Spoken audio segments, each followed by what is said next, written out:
دوستو، خواب میں جادو کا تعبیر کیا ہے۔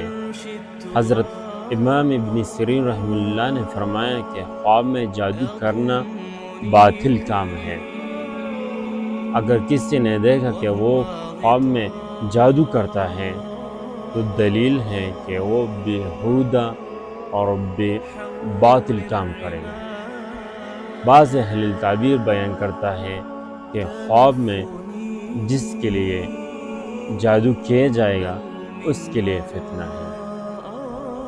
حضرت جابر مغربی رحمہ اللہ نے فرمایا کہ اگر تم دیکھتے ہو کہ دوسرا بندہ جادو کرتا ہے تو دلیل ہے کہ جھوٹ کا وعدہ کرے گا، اس کے ذریعے لوگوں کو فریب دے گا، اور خواب میں جادو فریب دینے والا دشمن